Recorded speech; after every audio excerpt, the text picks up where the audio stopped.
1대1로, 그러니까 목사님이 그 어떤 교회, 그냥 제가 수요일 날 저녁잠 자다가 수요일 예배 시간 다 됐는데, 그리고 그냥 자다가 일어나서 저희 집 앞에 아무 교회를 딱 들어갔는데, 그때 그 교회가 그냥 수련회 기간이어서 원래 예배가 없던 날이었대요. 근데 목사님 혼자 갑자기 그냥 그렇게 예배하고 싶어서 혼자 이렇게 단위에 서셔서 설교도 아니고 성경 구절을 막 그냥 읽고 계실 때 제가 딱 들어간 거예요. 저 혼자 예배 드렸었던.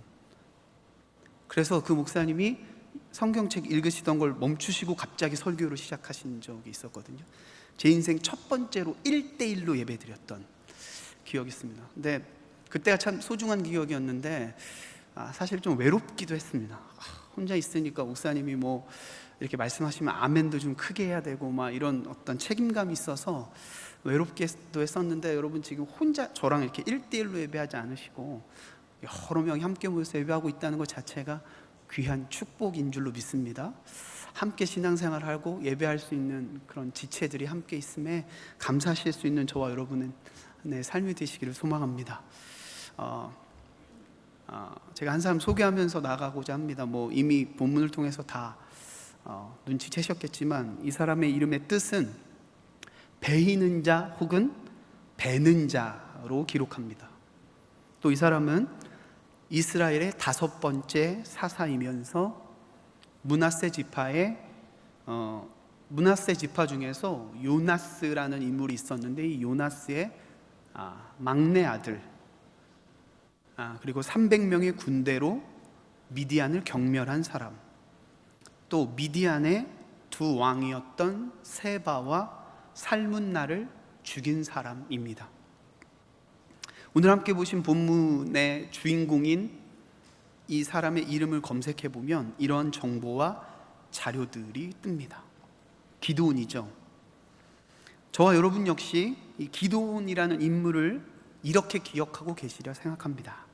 그리고 기드온만 기억하지 않고 어떻게 기억하고 계십니까? 기드온의 300용사, 그렇게 기억하고 있습니다. 그리고 역사적으로 어떤 한 사람을 평가할 때는, 역사적인 인물을 평가할 때는 그 사람의 업적이나 행실을 통해서 평가하게 되어 있습니다. 그런데 저는 이 말씀을 이렇게 기드온에 대해서 묵상하고 말씀을 읽으면서, 제 개인의 평가일지 모르겠지만 저는 이 기드온만큼 과대평가받고 있는 사람이 또 있을까 생각해 보게 되었습니다. 기드온의 300명 가지고 미디안의 군사들을 자기들을 식민지 지배하에 두고 있었던 적들을 물리친 사람, 그래서 용사다. 그래서 무슨 단체 이름을 지을 때 기드온의 300용사를 해갖고 멋지게 짓고, 저는 어떤 찬양팀도 그렇게 이름을 짓고 하는 팀도 봤지만, 글쎄요, 제 기준일지 모르겠지만 이렇게 과대평가받는 사람이 있을까 생각해 봅니다. 사실 기드온만큼 무능하고 의지 없는 사람이 어떻게 이런 일들, 어떻게 그런 역사를 이룰 수 있었을까 놀랍습니다. 그렇다고 제가 기드온의 이 업적 자체를 평가절하하고 모두 거짓이다, 이것은 잘못된 거다, 이렇게 말씀드리는 것이 아닙니다. 그가 이룬 업적 자체는 너무나도 명백한 사실입니다. 요즘 제가 관심 있게 듣고 또 보고 있는 강의 중 하나가 국사에 대한 강의입니다. 우리나라 역사에 대한 강의들이에요. 중고등학교 시절에는 이게 그렇게 재밌는지 몰랐는데 어른이 되고 나이가 들어서 오히려 더 재밌어진 것 같습니다. 혹시 여러분 보셨는지 모르겠는데 어쩌다 어른이라는 프로그램 보면 요즘 그런 강의들 하는데요, 특별히 역사적 사건 가운데 우리가 한국 사람이라면, 한국에서 교육을 받은 사람이라면 한 번쯤 이름을 들어보았을 만한 그런 위인들의 업적에 우리가 몰랐던 이야기들, 그리고 위대한 위인들 역시 한 명의 그런 평범한 사람이었음을, 그리고 연약한 사람들이었음을 알아가는 일들이 참 재밌게 느껴지고 있습니다. 제가 그런 강의들을 들으면서 깨닫게 된 것 한 가지는 사실 사람들이 감동하는 이야기는, 사람들의 마음이 움직이는 이야기는 원래부터 강하고 능력 있는 사람이 한 위대한 일이 아니라는 겁니다. 원래부터 어려서부터 그런 일들을 할 만한 배경을 가지고 있고, 좋은 집안에 좋은 교육을 받고 훌륭한 인품을 가진 사람이 한 위대한 업적에 사람들이 관심을 갖는 것이 아니라, 그렇게 할 수 없는 사람, 그렇게 할 만한 배경이 안 되는 사람, 능력 없는 사람, 연약한 사람, 그런 사람들이 이룬 위대한 업적에 사람들이 집중하고 감동하고 마음이 움직이게 되어 있다라는 것입니다. 오늘 저는 그래서 그런 사람의 한 사람으로 기드온을 좀 한번 살펴보기를 원하는데, 기드온이, 우리가 알고 있는 기드온의 300용사로 미디안을 치는 장면이 아니라 하나님께서 기드온을 부르시는 장면을 통해서 우리가 기드온에 대해서 좀 보고자 합니다. 이 안에서 특별히 여러분 좀 집중해서 보시기를 소망하는 것은 기드온의 태도입니다. 하나님이 기드온을 부르시는데 기드온의 이 응답, 태도, 대답이 어떠한지를 보시기를 소망합니다. 그리고 그 기드온의 태도와 행동, 대답 속에서 누구를 발견하셔야 하냐면 여러분 자신을 발견하실 수 있기를 소망합니다. 우리 자신을 좀 발견하실 수 있기를 소망합니다. 그리고 더 나아가서 기드온을 대하는 하나님을 통해서 여러분을 향한, 저와 여러분을 향한 하나님의 생각, 특별히 하나님의 계획들을 깨닫게 되실 수 있기를 소망합니다. 그래서 기드온을 부르시는 하나님의 음성이 우리가 무엇을 느끼기를 소망하냐면, 더 이상 어떤 특별한 사람에게만 해당되는 이야기가 아니라 우리 같은 사람들에게도, 평범한 사람들에게도, 연약한 사람들에게도, 가진 것 없는 사람들에게도 동일하게 일어나고 있는 일이며, 하나님은 저와 여러분에게도 기드온이 한 놀라운 일들의 주인공이 되도록 이끄시는 분이심을 기억하시는 귀하고 복된 시간이 되시기를 소망합니다. 기드온에게서는 우리를 발견하시고, 기드온을 부르시는 하나님을 통해서는 우리를 부르시고 기드온처럼 사용하시기를 원하시는 하나님을 발견하실 수 있기를 소망합니다. 함께 보신 말씀의 12절에 하나님께서 보내신 여호와의 사자가 기드온을 부르는 장면을 기록하고 있습니다. 어떻게 부르고 있는지 한번 12절의 말씀 같이 읽으실까요? 함께 읽겠습니다. 사사기 6장 12절입니다. 시작. 여호와의 사자가 기드온에게 나타나 이르되 큰 용사여 여호와께서 너와 함께 계시도다 하매. 그의 호칭을 뭐라고 부르고 있습니까? 큰 용사, 큰 용사여, 이렇게 부르고 있습니다. 그런데 정말 기드온이 그렇게 큰 용사라고 칭할 만큼의 그 성품과 위치에 있는 사람이었습니까? 전혀 그렇지 않습니다. 전혀 그렇지 않다는 사실은 그가 지금 여호와의 사자를 어떠한 상황 속에서 만나고 있는지를 보면 또 알 수 있는데요, 11절의 말씀을 한 번만 더 같이 보시도록 하겠습니다. 11절 같이 읽겠습니다. 시작. 여호와의 사자가 아비에셀 사람 요아스에게 속한 오브라에 이르러 상수리 나무 아래에 앉으니라. 마침 요아스의 아들 기드온이 미디안 사람에게 알리지 아니하려 하여 밀을 포도주 틀에서 타작하더니. 여호와의 사자를 만날 때 기드온이 뭘 하고 있었습니까? 밀 타작을 하고 있었던 거예요. 그런데 그 밀 타작을 하고 있는 장소, 밀을 어떤 틀에서 타작하고 있다라고 기록합니까? 포도주 틀에서. 왜 기드온은 이 밀을 포도주 틀에서 타작했을까요? 그 이유를 그 앞부분이 잘 설명해 줍니다. 미디안 사람에게 알리지 않으려고, 은밀하게 하기 위함이었습니다.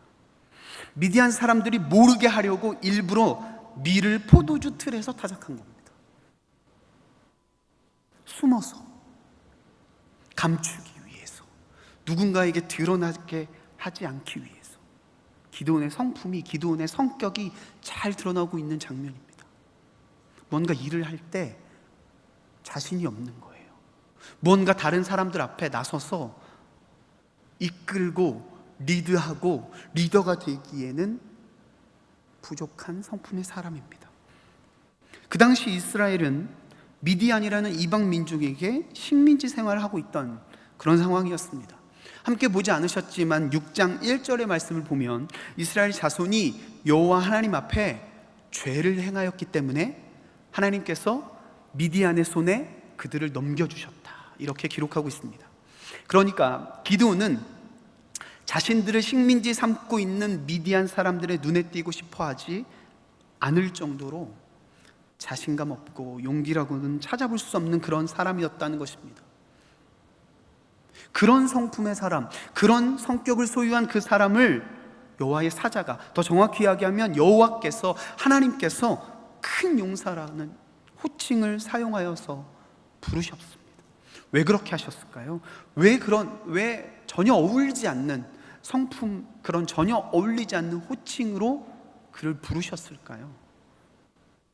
그것은 기드온이 용맹하고 강인하다거나 혹은 전쟁에 능한 용사였기 때문에 그를 그렇게 부른 것이 아니라 그가 해야 할 일에 맞게, 하나님께서 부어주실 미션에 맞게, 하나님께서 주실 임무에 맞추어서 바꿔서 호칭을 부르신 것입니다. 하나님께서 기드온에게 부여하실 그 임무에 맞추어서 그의 호칭을 정하시고 하나님께서 그렇게 부르셨다는 것입니다. 기드온이 원해서가 아니라, 기드온이 그렇게 하고 싶어서 열망으로 가득 찼던 사람이 아니라, 그는 그렇게 할 수 없는 사람, 그렇게 하길 원하는 사람이 아니었음에도 불구하고 하나님은 그의 호칭을 그렇게 정하시어 여호와의 사자를 통하여서 큰 용사여라고 부르고 계신다라는 것입니다. 부모님들이 아이의 이름을 정할 때 대부분 그 아이가 이 세상을 살아가면서 이러이러한 존재로 살아가기를 바라는 마음에서 아이들의 이름을 정해주는 것이 대부분일 겁니다. 여러분의 자녀들도 그렇게 이름을 지으셨으리라 생각되어지는데요, 그래서 장명소 같은 곳 가서 좋은 이름을 돈까지 줘가면서 정해오는 것 아니겠습니까? 부모로서 자녀들에게 좋은 것 주고자 하는 그런 마음이라 생각합니다. 그런 의미에서 볼 때 저는 저의 이름을 보면서 저희 아버지께서 왜, 어떤 마음으로 제 이름을 그렇게 지으셨는지 잘 이해가 되지 않을 때가 있습니다. 일단 불려지는 그 단어로만 볼 때 굉장히 좋은 것 같습니다. 여러분, 제 이름 혹시 아십니까? 네, 아까 어떤 집사님께서 목사님들을 성만 부르다 보니까 박 목사님, 윤 목사님, 이렇게 김전수사님 이렇게 부르다 보니까 이름이 헷갈린다. 그래서 윤천성 목사님, 윤석천 목사님으로 많이 부른다. 이런 말씀을 하시던데, 제 이름은 박우선입니다. 우선, 얼마나 좋은 이름입니까? 학창 시절엔 조금 안 좋은 것도 있었습니다. 질문하면 늘 제가 먼저 대답해야 했어요. 우선 네가 먼저 대답해봐, 이런 식이었어요. 아니면 맞을 일이 있으면 우선 네가 먼저 맞자, 이런 식이었습니다. 화면에 띄어지는데 제가 쓰는 한자가, 제 이름의 한자가 이렇습니다. 근데 이렇게 불리어질 때는 좋은데, 한국 사람의 이름은 한자로 많이 기록하니까 속뜻을 알아야 되잖아요. 한자의 뜻을 알아야 되잖아요. 네, 우선 굉장히 좋은데 한자를 조금만 아시는 분은 잘 읽으시겠지만, 성은 그렇다 치고, 선자는 무슨 선자입니까 저게? 네, 착할선. 네, 착할선. 이름에 제일 많이 쓰는 선자 같아요. 근데 우자, 혹시 여러분 이게 무슨 우자인지 아십니까? 이게 불리기는 어조사우예요. 어조사우. 그러니까 조사예요, 조사. 이 한자에는 나는 우라는 발음은 나는데 뜻이 없어요. 이거 하나만 가지고는 뜻이 안 돼요. 다른 단어에 합쳐져서 조사로 쓰여져서 다른 것들을 꾸며주는 한자예요. 발음만 나요. 그래서 제 이름을 해석하면 착한 애. 어떻게 착한지가 기록하지 없습니다. 제 동생의 이름을 예를 들면 근선, 뿌리 근자를 써서 뿌리부터, 근본부터 착한 아이, 이렇게 형용하는 게 있는데 저는 그게 없어요. 착한 애. 그래서 저희 아내가 저희 아버지를 통해서 제 이름의 뜻을 온전히 알고 나서는 어쩐지 그래서 착하긴 하네요. 그런데 그거 외에는 아무것도 없네요. 이렇게 이야기한 적이 있습니다. 기드온은 여호와의 사자, 아니 더 정확히 말하면 하나님께서 부르신 것처럼 용사로서의 자질도 의지도 그런 성향을 가진 사람이 아니었습니다. 자신을 큰 용사라고 불러주신 여호와 하나님에 대한 기드온의 대답을 보시기 바랍니다. 그가 평소에 어떤 생각을 갖고 있었는지, 그가 평소에 어떤 삶의 자세로 살고 있었는지 15절의 말씀이 잘 드러납니다. 15절 말씀 같이 읽으실까요? 그러나 시작. 그러나 기드온이 그에게 대답하되 오 주여, 내가 무엇으로 이스라엘을 구원하리이까? 보소서, 나의 집은 므낫세 중에 극히 약하고 나는 내 아버지 집에서 가장 작은 자니이다. 용사라는 호칭에 대해서 용사로 부르심을 받고 있는 그 자신에 대해서 스스로 부정하고 있는 겁니다. 우리 집은 우리 지파 중에서 가장 작은 집이에요. 나는 그 중에서도 가장 작은 자 막내 아들이에요. 그래서 절대로 용사가 될 수 없습니다. 하나님의 용사로 쓰임받을 수 없습니다. 스스로 부정하는 겁니다. 자신의 처지를 그렇게 피력하고 있는 겁니다. 저는 아주 조심스럽게 그러나 굉장히 많은 부분에서 기드온이 우리와 매우 비슷하다라는 생각을 하게 됩니다. 하나님은 하나님의 계획 가운데 능력과 권능, 그리고 스스로 하나님의 이름 자체가 승리의 요인이 되어 주시고자 우리들을 부르시고, 특별히 부르실 때에 하나님의 아래에 있는 우리를 그에 맞는 호칭으로 불러주시는데 우리의 대답이 어떻습니까? 하나님, 저 그 일 못해요. 하나님, 저 아시잖아요. 이것도 바쁘고 저것도 바쁘고 해서 제가 그 일 할 수 없습니다. 교회 안에서 하는 일 너무 많아서 하나님이 부르시는 그 호칭으로 저는 살아갈 수 없습니다. 저 용사 아니에요. 용사가 될 수 없어요. 다른 사람 찾아보세요. 한다는 겁니다. 이유가 다르고 핑계가 다르지만 기드온과 별로 다를 바가 없는 우리라는 겁니다. 우리를 부르시는 하나님의 음성에 그냥 피할 구멍만을 찾고 있다라는 것입니다. 그런데 놀라운 것은 우리는 우리 스스로 하나님의 부르심에 감사하다고 고백하고 있습니다. 이게 아이러니입니다. 하나님의 부르심의 그 음성에 부정하고 아니라고 못한다고 이야기하면서 우리는 감사하다고 고백해요. 무의식 중에. 우리가 예배 가운데 나와서 하나님 앞에 기도할 때 제일 먼저 뭐라고 기도합니까? 전부 다 그렇게 기도하시지 않겠지만, 하나님, 오늘 예배 가운데 저를 불러주셔서 감사합니다. 우리는 무의식 중에 이게 무슨 뜻인지도 모르고 감사합니다 이렇게 고백하고 있다는 것입니다. 근데 그 고백이 진짜로 감사한 고백이 되려면, 하나님의 부르심이 진짜로 감사한 고백이 되려면 어떻게 해야 합니까? 하나님이 용사라고 부르셨다면 하나님, 제가 그렇게 감사함으로 용사가 되겠습니다. 그렇게 해야 되는 건 아닙니까?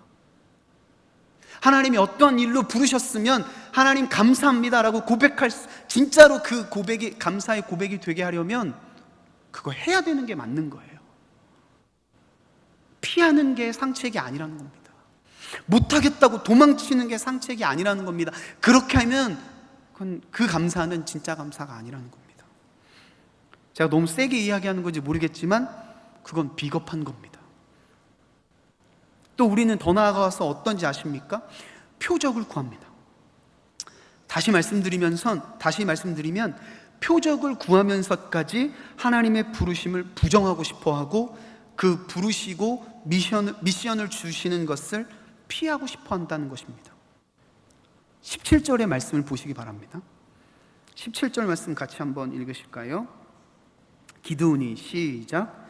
기드온이 그에게 대답하되 만일 내가 주께 은혜를 얻어 싸우면 나와 말씀하신 이가 주 되시는 것을 표징을 내게 보이소서. 이렇게 기록합니다. 만일 내가 주님께 은혜를 입어 싸우면 나와 말씀하신 이가 주 되심을 표징으로 보여주시옵소서. 정말로 주님께서 내가 이 일을 하길 원하신다면 확실한 표적, 증표를 제시해 달라는 겁니다.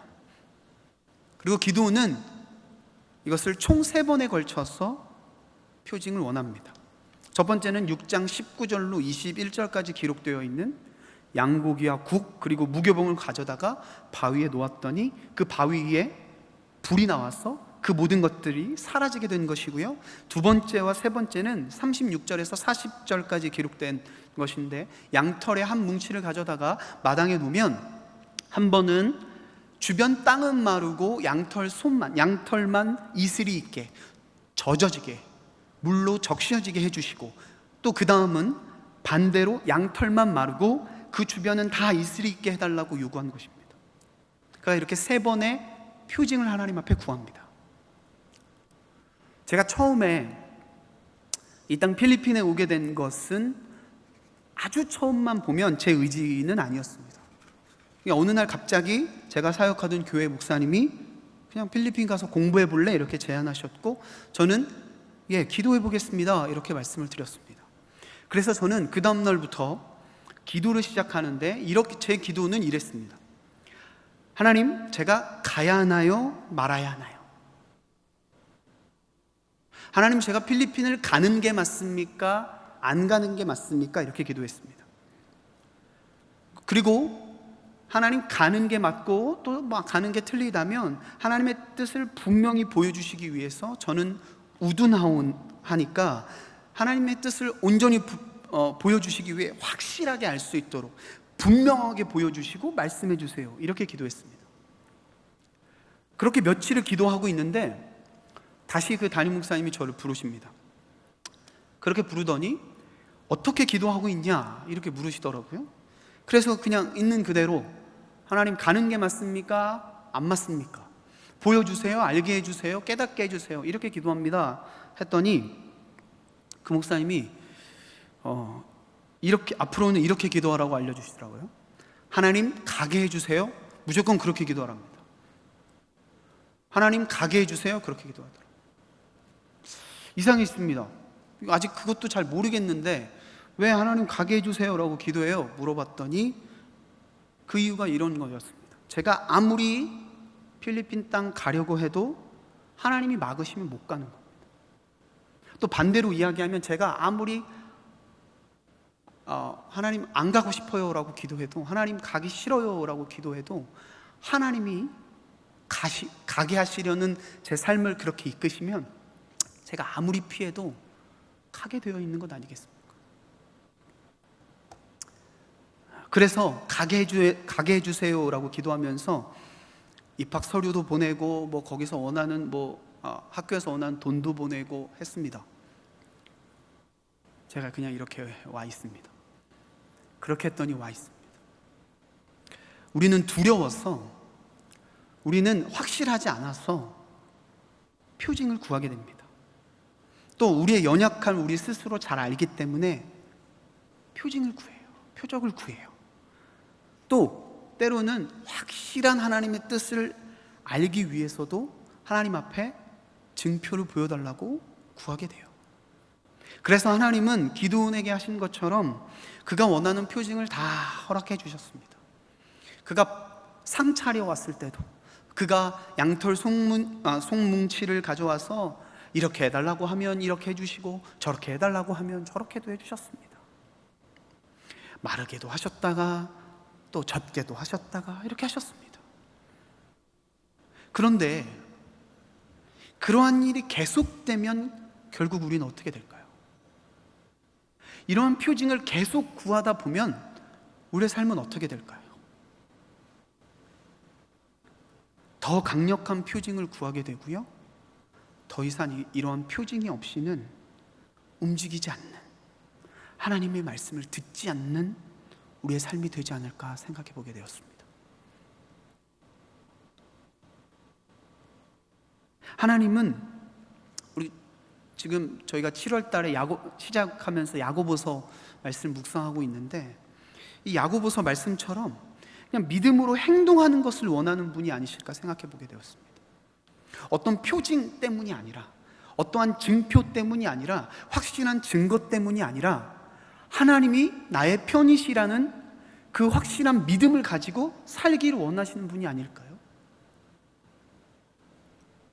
우리가 하나님을 향한 믿음이 있다면, 또한 하나님의 말씀에 대한 믿음이 우리가 확고하다면 그냥 그대로 행동해야 한다는 것입니다. 그렇게 살아내야 한다는 것입니다. 하나님이 날 용사로 부르시면 난 용사 아니더라도 용사처럼 살아야지. 그게 믿음의 사람의 삶의 태도가 아닐까 생각해 봅니다.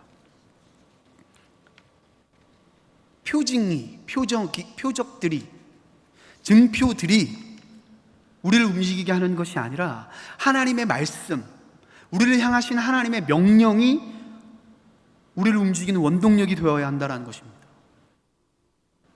하나님이 이걸 보여주셨기 때문에 내가 그렇게 한다가 아니라 하나님의 말씀이 우리를 움직이게끔 해야 한다는 것입니다. 그래야 살아 움직이는 말씀이죠.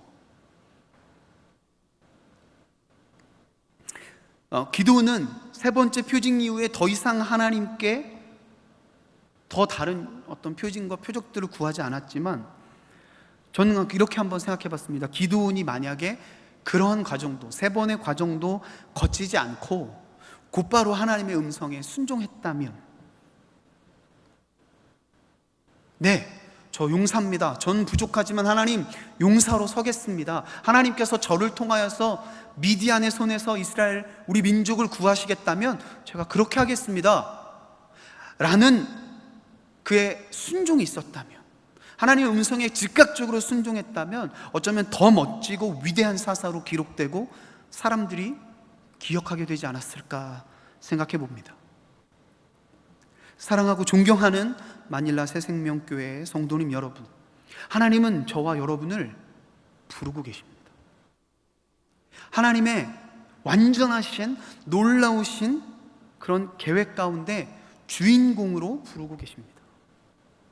또 하나님은 우리를 부르실 때요, 우리의 무능력이나 연약함, 의지 없는 모습과는 상관없이 굉장히 멋진 호칭으로 불러주십니다. 때로는 기도원처럼 용사라고, 그것도 그냥 용사가 아니라 큰 용사라고 그렇게 불러주십니다. 그뿐입니까?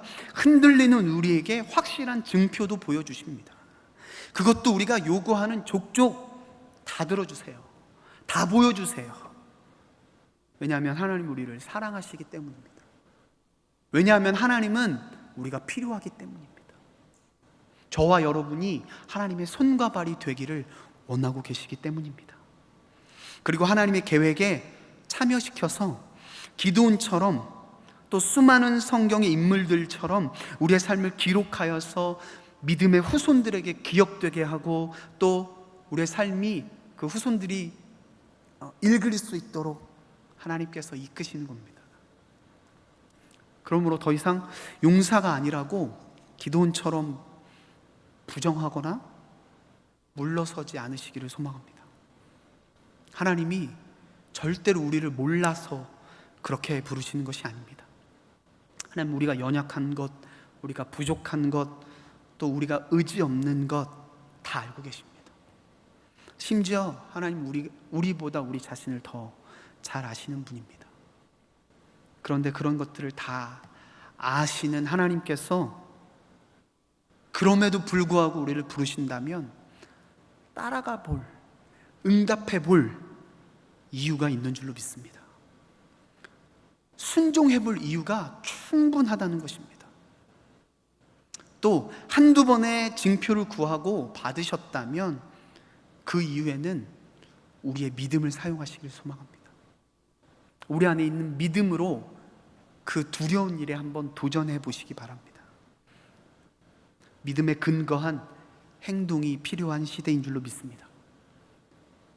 믿음으로 일어나서 죄악으로 인해 미디안의 손에 넘겨졌던 이스라엘을 구한 기드온처럼 좀 믿음으로 용기 내셔서 세상의 물질적이고 세상적인 그런 의식이 당연시 되어지고 팽배해져 버린 이 시대에, 이 세대 가운데 하나님의 방법으로, 하나님의 식으로 살아서 진짜 승리하는 모습, 진짜 그들이 잘못됐음을 당당하게 보여주시는 저와 여러분의 삶이 되실 수 있기를 주님의 이름으로 축원을 드립니다. 하나님 감사합니다. 부족한 종을 통하여서 오늘도 하나님의 말씀을 증거케 하시고 사람의 뜻이 아닌 하나님의 뜻을 바라볼 수 있도록 인도하여 주셨음에 감사합니다. 오늘 이 시간 가운데 혹여나 사람의 생각이나 사람의 의지대로 한 것이 있다면 가리워 주시고 오직 하나님의 뜻만이, 하나님의 마음만이 저희들 마음 가운데 남아서 믿음으로 살게 하는 원동력이 될 수 있도록 축복하여 주시고 인도하여 주시옵소서. 연약한 저희들임에도 불구하고 하나님의 계획 가운데 참여시켜 주시고 그렇게 불러주셔서 감사합니다. 불러주신 것이 진짜 감사하다면 그냥 감사합니다라는 고백으로만 멈추는 것이 아닌 그 부르심대로 살 수 있는 저희들 되도록, 그래서 기드온과 같은 놀라운 업적, 놀라운 기적을 이루며 사는 저희들 모두가 되도록, 그런 저희 교회 되도록, 몸된 교회 되도록 축복하여 주시옵소서. 감사드리며 예수님의 이름으로 기도드립니다. 아멘.